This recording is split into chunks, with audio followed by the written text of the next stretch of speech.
চাঁদা আমি ওইটাকে বলতে চাই যে কেউ দিতে চায় না বা তাকে বাধ্য করা হচ্ছে, সেটা হলো চাঁদা। তো তারা এটা সমঝোতার ভিত্তিতে এরকম ভাবে করে। সেখানে আবার প্রাধান্য পায় যখন যার প্রভাব থাকে ওই মালিকদের মধ্যে, অথবা দলের প্রভাবও থাকে। যে দল ক্ষমতায় থাকে সেই দলের শ্রমিক সংগঠনদেরও একটা আধিপত্য থাকে, এটা আছে। কিন্তু এইটা চাঁদা আকারে আমাদের কাছে দেখার সুযোগ হচ্ছে না, কারণ তারা সমঝোতার ভিত্তিতে করছে। চাঁদা সড়ক পরিবহনের চাঁদা যেটা বলা হয়, সেভাবে আমি চাঁদা দেখছি না। সেটা হচ্ছে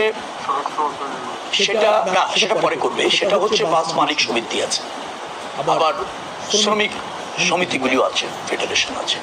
তারা তাদের কল্যাণে, এটা একটা অলিখিত বিধির মতো, কোনো কোনো সময় তাদের কল্যাণেই তারা এটা ব্যয় করে, বিধায় কালেক্ট করে তাদের সম্মতিতে। চাঁদা আমি ওইটাকে বলতে চাই যে কেউ দিতে চায় না বা তাকে বাধ্য করা হচ্ছে, সেটা হলো চাঁদা। এখন ধরেন মালিক